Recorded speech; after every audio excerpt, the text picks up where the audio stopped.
Yeah, she was celebrating his death with a RIP fake headstone. Yeah, And she was opening up a beauty supply. Died. You should have never played with me, because then I gotta take it to the 3rd degree. You know, like, so when I look at this little tombstone tomb, I be like, man, it's crazy. So September 23rd is like the day I dropped Pond and Top. You know what I'm saying? So I had to put that on there. Well, not really. Really, it's 3 years ago I dropped Pond and Top. It's like the anniversary, and I just happen to have court on this day. Everything just came together. So I got this to be extra fucking childish, making families mad. And oh well, because they ain't gonna do shit about it.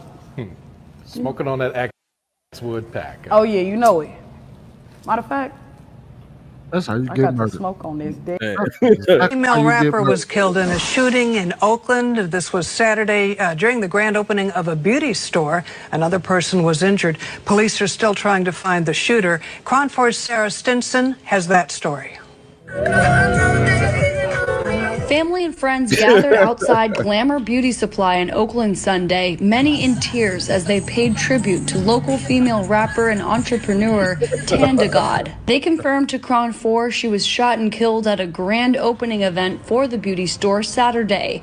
Tan posted on Instagram just before the shooting. Here, I got Granny in a cut. Don't play with it. She also promoted the event a week before, saying she would be at Glamour Beauty for a meet and greet. Shots rang out at the strip mall on 40th Street and Telegraph Avenue around 5 p.m.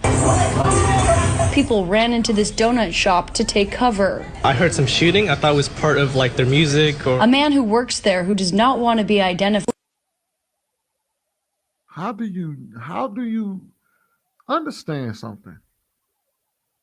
After what y'all seen happen to Nipsey Hussle out there, bro, how do you go out there and do stupid shit like that? Nip was a whole completely different.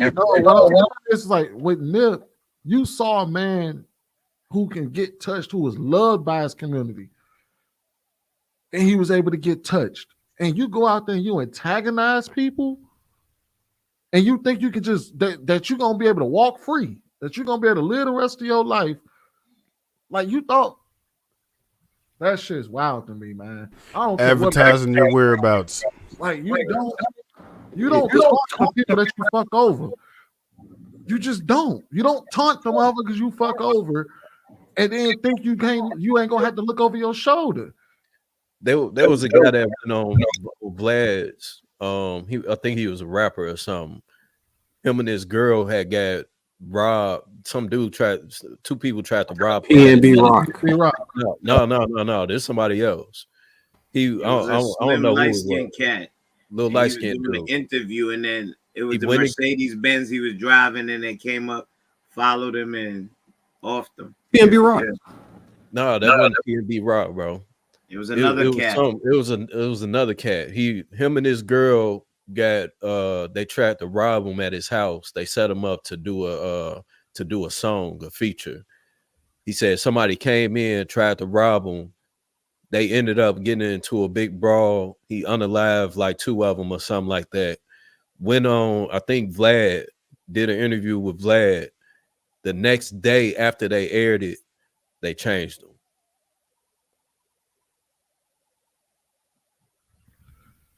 He on there, he talking about it, he bragging about it, man. He woo and touched him the next day. I don't know if anybody ever lost anybody to gun violence, but when somebody get taken away from you, if you have not went and tried to get your lick back, you struggling with that the entire time before something happened to that person. Like it's something you battling that every second that you think about that person. And then somebody taunt you, that's the thing that's gonna push you over the edge if you're not already there. Yeah. Like people just don't understand like there's consequences behind the stuff you do. Your words matter, and just because somebody ain't out here wolfing and doing all this other stuff don't necessarily mean that they won't get up with you. It's just I don't get people in this day and age. They value their life. Marcus, bro, that shit's crazy to me, man. How you can go out there and think you can just walk safely in the world and think you can't be touched. taunting people. I don't know how you don't think you can't be touched. And nowadays people don't care if what you did was justified or not. They don't care if their cousin did something to you or not. But when you took them out the game, they don't care. So for you to go out, and you put your family at risk too, because you could be in hiding. I'm gonna keep it real. Man, Joe, it get wicked. If you did something to my people and I cannot get up with you, hypothetically, man, Joe, it could get wicked. Like anybody that's attached to you can understand why and how I feel about it. You're gonna feel this some way or another. And there's a lot of people moving like that. Like what's that rapper Breezy? I think Brazy, and they burnt down his grandmother's house with his Honeycomb Braids. They went and shot his people's house up, blew it up with his grandparents in there. With his grandparents in there. Bullet hit the oxygen tank. Yeah, and it burnt the house down. It exploded. Couple years ago in Chicago, there was this one guy. He not even a rapper or nothing. He go to his op's grave, make a video, posting on social media, him pissing on the grave. You know what I'm saying? Isn't that what Julio did? I don't know. I don't know if Julio did that, but he do this, and of course now them boys on him. They catch him at McDonald's with his daughter in the car. They spray the car up, kill his daughter. Everybody defended him, saying, "Oh well, he forgetting the fact that he even pissed on." You know what I'm saying? Like I don't know, man. We live in a weird generation where because at one point you respected the dead, and if you did have a beef with somebody, you definitely weren't putting it on social media where you pissing on their grave and saying I'm smoking a such and such pack, and you know what I'm saying, like that shit to the extreme now. Yeah, you talking about the McDonald's thing? That was on Roosevelt and Kedzie. That's where I'm from. Like right up. Who was the old boy that said that it was them two rappers? What was his name? Like J something or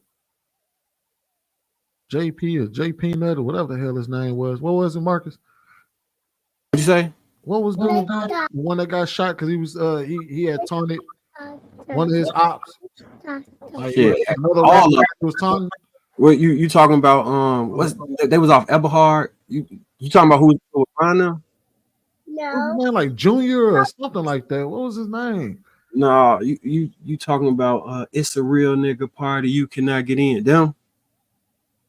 No, that's FBG Duck now. No, yeah. Before that. It was before them. It was during Chief Keef rise. JoJo. You talking about Lil JoJo? Yeah. Lil JoJo. Yeah. He dissed the whole gang, a whole nation. We cracking trays, bitch, on BDK. You talking about all of that? Oh my man, y'all. Hey, this shit's wild, bro. It's no respect. Like, and the internet, and what they don't realize is that the internet lasts forever. So you can't hide it. Once they know you said it, you can't say I didn't say it. The internet lasts forever. So when they come see you. But you see people who's not even really with the shits doing that. Like you'll see Neon talking crazy. He got checked on the street one time. I don't know if y'all familiar with Neon. He's I guess one of the top 5 streamers on the planet right now, and he got pressed right in the middle of the street, man. They don't be caring. That's a lot of people who are not anywhere near that life that are talking crazy to people who are really gangsters, and then just out here walking around thinking that it's cool just for clicks and views. But you're gonna get some issues that spill over into your real life beyond the screen. The one person that pissed me off that did not get touched, 6ix9ine. I swear to God, bro. I'm like, how yeah, he was going hard. This fool. I was so mad when that dude showed up to Chicago and he ain't get touched, bro. Sweeney. He was gonna get touched when the FBI saved him, when it was gonna super violate him. He escaped when they was gonna do something because he got this track star speed when they had him in the vehicle in New York. No, this was afterwards. This is after all that. Yeah, but I'm saying, you saying he didn't get touched. He got roughed up by one of them those goons named Harv that Yeah. used to be with Shotty. And he was able to get out the car somehow, and he did like the 60-yard dash. You know. But Sweeney, when he came to the crib, what time did he come? Oh yeah, he came during the time with nobody outside, Right? Everybody was asleep. With nobody in the vicinity, Right? Like the street lights was, and he had the president. And he probably sat there and waited till the coast was clear. You know, the only thing he needed was the picture, but people from Chicago know they weren't active at that time. It had to be probably like 4, 5 in the morning or something. He went to that restaurant on Ashland. It's some Latin Kings and some Spanish disciples that be over there. They would have got up with his ass, but he clean got up out of there. He was posting afterwards. I mean, he was moving smart enough for what he was doing. Like you want to troll? Smart Marcus, hey Sweeney, Marcus be knowing where all the guys is at, man. Yeah, some VLs over there. It's some Stones over that way. Stay out from over there on Escanaba, man, because the GDs be on. Hey, he a smart ass troll though, because his ass made sure he did the one thing. Rule numero uno: you post where you was, not where you at. No, he ain't smart because you know what? He taking advantage of the fact that, like, I think Viz was saying earlier, ain't no laws out here, man. Ain't no laws. They all renegades. You ask any of these, most of them cats can't spit no lit or nothing, man. So, you know what I'm saying? So that spot called the Hollywood Grill. I used to drop my homie Dre off. He from over there after practice. So they have one way. You'll go down the one way, and then I drop him off, and then you got to come back up through the other one way to get back on Ashland. But the trick is, it'd be about 20 motherfucking Mexicans in the garage. And as soon as you come up the one way this way, they spot you. And then when you come and when you stop the light or the stop sign there, they're going to up the pole on you. You either got to run that light or get cool with them. They upped on me and him. I'm in the car like, oh, shit. I told y'all Marcus was a little gangster. Nigga, I'm talking about dropping somebody off on basketball practice, bro. He was a little gangbanger. It was the hooper that was participating.